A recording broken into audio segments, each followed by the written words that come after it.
Good morning. I just had a mom-to-mom conversation with Carrie Scribner. She and her husband Dan and great friend Nick's godfather, the former mayor of Ballston Sprout, John Romano. Carrie should be wrapping presents for Nick this year. She should be, please sit down. She should be, celebrating a 4-month-old baby's first Christmas with her entire family intact. But that is not the Christmas that Carrie and her family can look forward to this year. Indeed, it was just over a year ago where their lives changed so dramatically. Because everything I do as governor is to protect New Yorkers, everything. And there's sometimes you feel a little helpless because there's someone you weren't able to protect. And that is a young man, 24-year-old Nick Scribner. So today we're addressing an issue that I believe ultimately will keep New Yorkers safe. That the story that was elevated with Carrie's powerful voice unexpectedly thrust into the role of an advocate, given the choice, as others do, to retreat into the pain and the anguish of the unspeakable loss of a child, or to turn around and try to save other families from knowing the pain that she and her family have experienced because of the loss of her beloved son.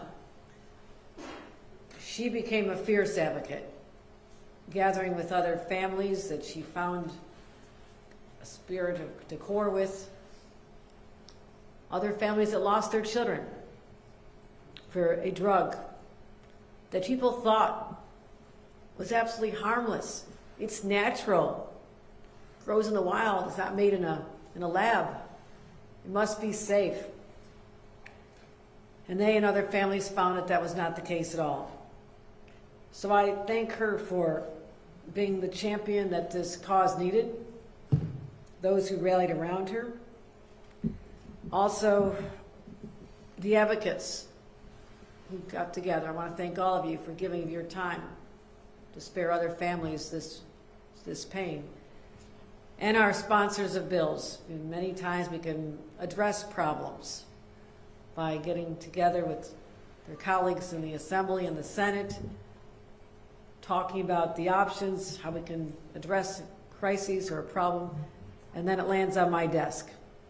I want to thank bill sponsor Senator Pat Fahey, Senator James Skoufis, Assemblymember John McDonald, and Assemblymember Phil Steck, who you'll all hear from in a few moments as they can talk to you about why they were felt so compelled to take these steps. Now, kratom is a largely unregulated herbal substance from Southeast Asia. It's ground into powders and capsules and teas and liquid extracts.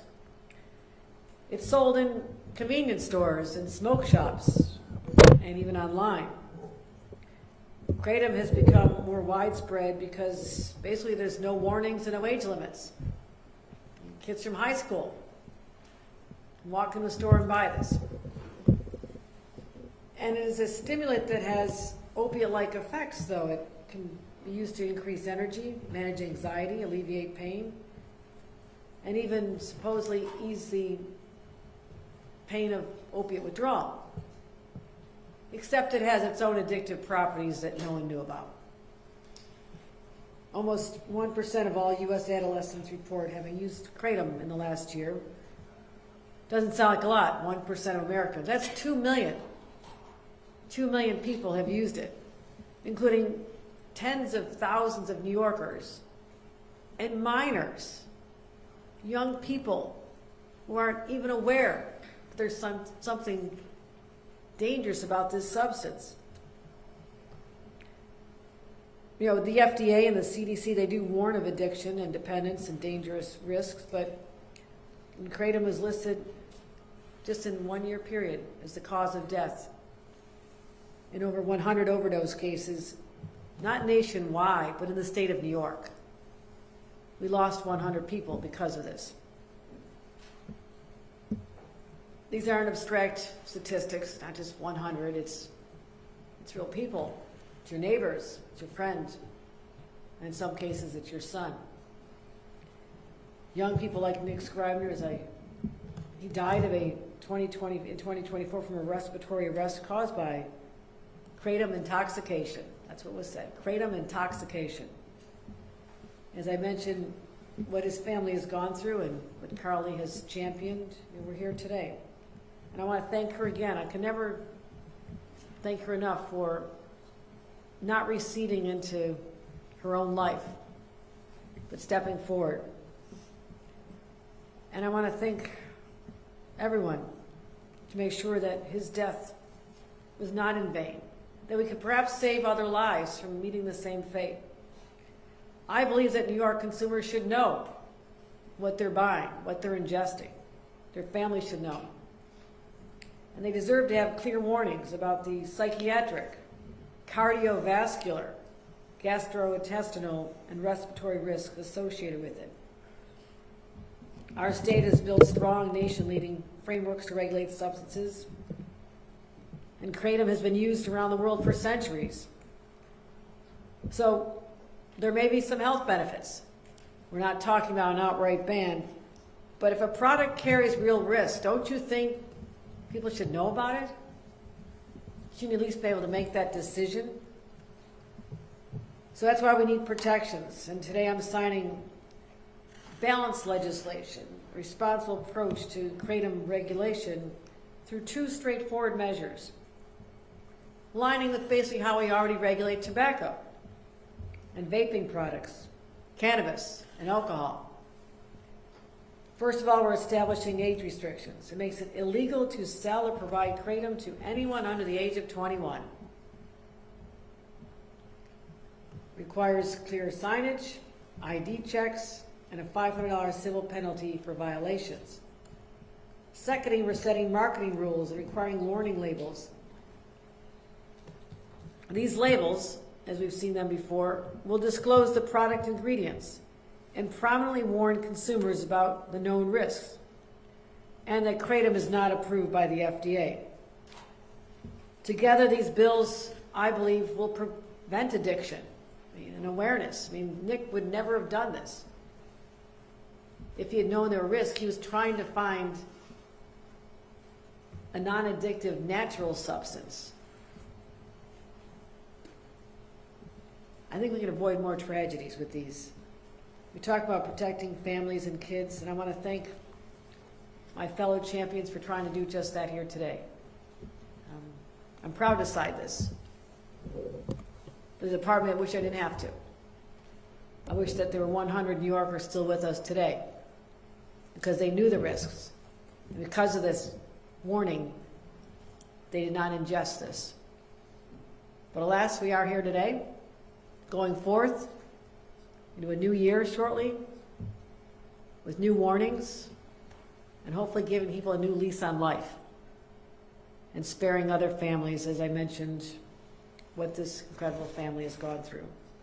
So together we're making New York stronger, ultimately safer, and protecting the people that I've taken an oath, sworn to protect, and that is 20 million New Yorkers. So I thank everyone for joining us here today. Thank you for being great champions and advocates. And with that, let me call up Carly so you can hear from a mom what it's been like and why she's here today. Let's give her a round of applause.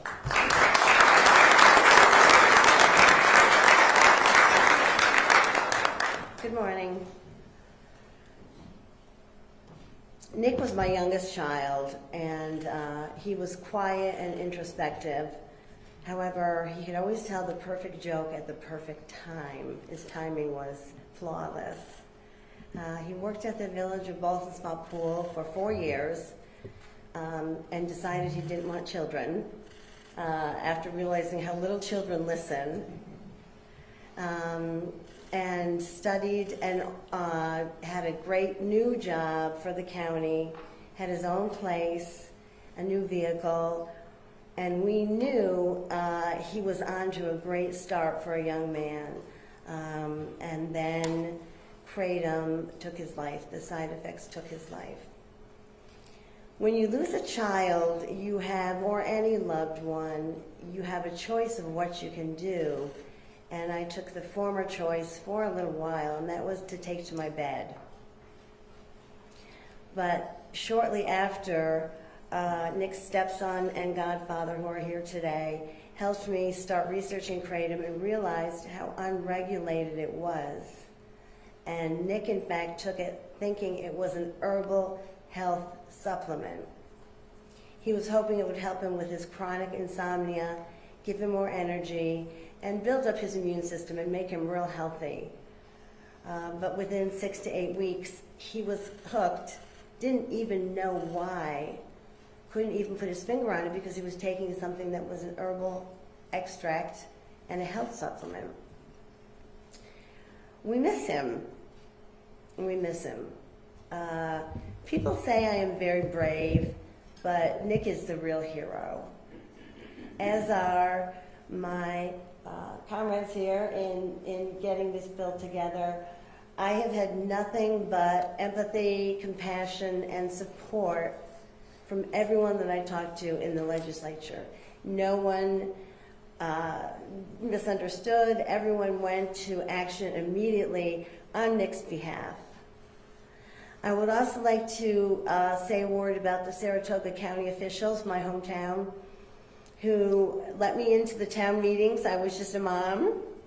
Let me speak about Nick and about kratom, and also took action. We picketed. I met other moms, and we made our signs, and we picketed places like little mini marts and gas stations that sold kratom to anyone that walked in.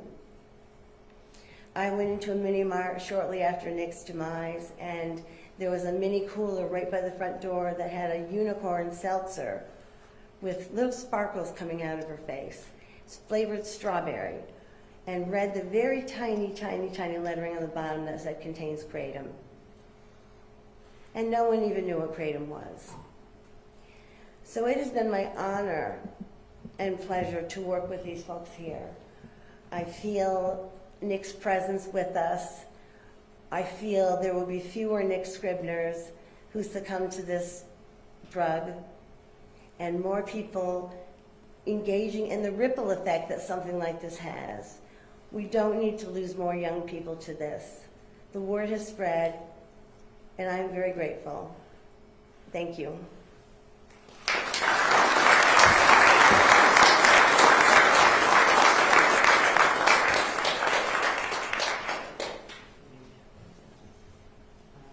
Sponsors go up. Senator Fahey. Thank you. Thank you, Carrie, for sharing a little piece of Nick. Thank you, Governor, for taking the time during what is a really busy holiday season. We're on the cusp of Christmas, often a celebratory time, but as Carrie said, not for all. And I appreciate, Governor, that you took this time during what is often a joyful week to remind all of us of the seriousness and how difficult this is for some families. So as the governor described, kratom is a plant-based supplement, if you will. We talked so much about plant-based foods, plant-based supplements, vitamins. They all just sound pretty good. I try to do more plant-based foods, that is. But that highly addictive nature is something that is only getting very, very fine print.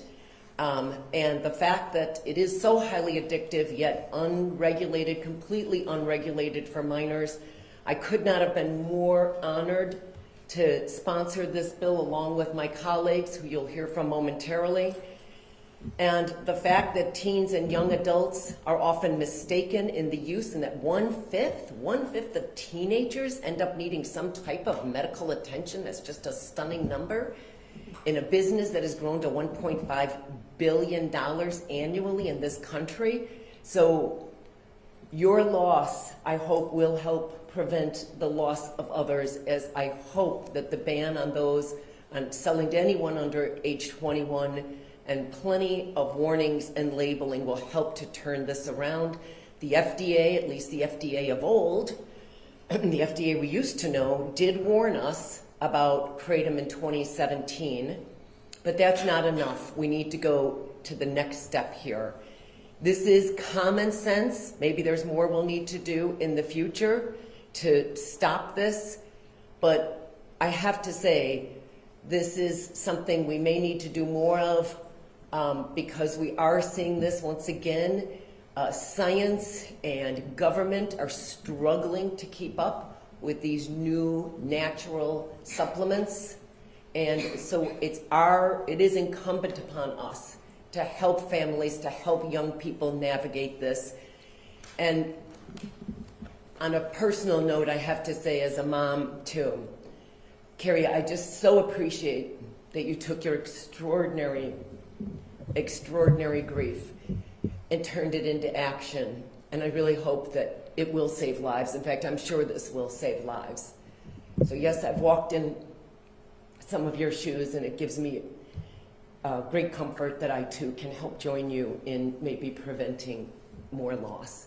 But you're a real hero, and I'm quite sure your son Nick would be extraordinarily proud of you for taking that grief and helping others and preventing future losses. Thank you so much, and thank you again, Governor, for allowing us to mark this moment and bring more attention to this problem. Thank you. And with that, how could I forget? I'm supposed to introduce John McDonald, my sponsor. Thank you, John, for bringing this bill to me as I was new to the Senate. It's always an honor to be a legislative partner with you. And John McDonald.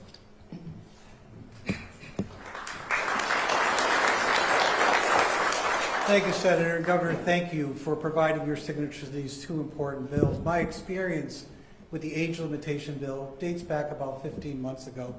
Tim Murdoch here with Nopiates, and also Sergeant Jessica Denegar with the New York National Guard. We met out in Scotia, and they showed to me the surveillance they've been doing throughout the capital region, particularly in Rensselaer County and Troy, and the abundance of all these products that were in many of the corner stores.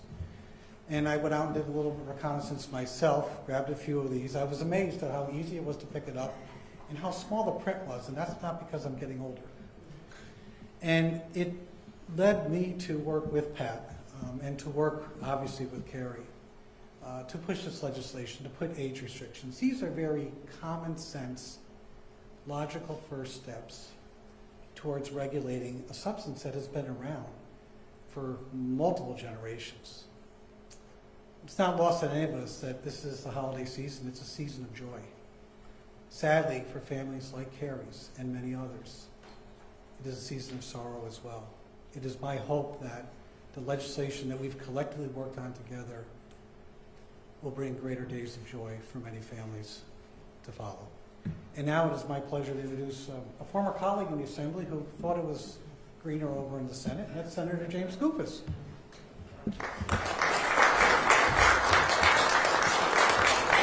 I won't comment on whether it's greener, but thank you, Assemblyman McDonald, and thanks to my colleagues from the Capital Region for letting me in the Hudson Valley join this effort of theirs. And thank you to Governor Hochul, who really, and she touched on this, always puts public safety first. At first blush, this looks like and is a consumer protection set of bills.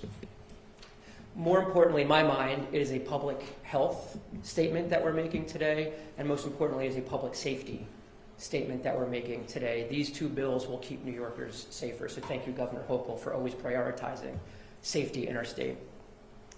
The only other thing I would like to say, as a father of a 4.5-year-old, and there's a lot of hyperbole in politics, and I'm guilty of it sometimes, we're all guilty of it sometimes. It's just politics. When we're at events, we want to really stress certain points. It is not hyperbolic when I say that what the Scribner family, Carrie and her family have gone through, what Senator Fahey has gone through, it is unthinkable to me. The loss is unimaginable. To bury your own child. I don't know how anyone that goes through that experience is able to go on in life. I don't know how I would be able to. It is unthinkable, literally. And so Lori, she says that she's not courageous. People say, thank you for your courage. You are courageous, Lori, for what you've done. Because I don't know how most people are able to look forward after what you've gone through. And I want to thank you, Lori, and your family and the advocates for pushing us to do something in light of what happened to you. These are common sense, as my colleagues have stated. These are common sense measures. These are measures that not maybe will save lives. These are measures that will save lives, especially young lives here in New York. So thank you again, Governor Hochul, for signing these measures and making New York safer. Now it's my pleasure to introduce Assemblyman Phil Steck. Thank you. Thank you, Senator. The problem that we're addressing today actually dates back to the 1990s. You may all recall that during the 1990s, we deregulated the financial industry, and it led to the crisis of 2008. At the same time, we also deregulated nutritional supplements. Previously, they had to be approved by the FDA. Now, the FDA had to step in and prevent them from going to market.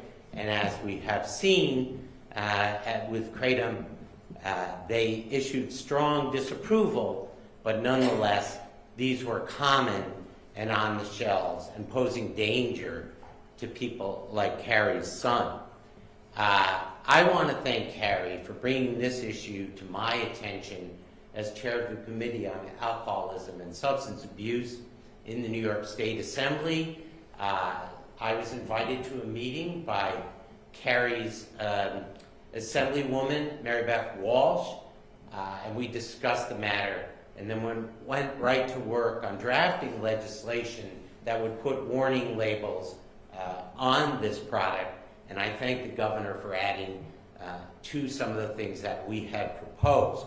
So this is unfortunately a situation we are in with a lot of substances that are on the shelf, and I'm certainly hoping that this can be a springboard to doing some constructive legislation that hopefully will save lives in this area. Thank you very much.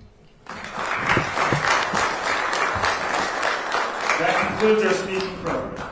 We invite the rest of the family, Commissioner McDonald, to join the sponsors as the governor signs this legislation.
going to transition to some on-topic questions.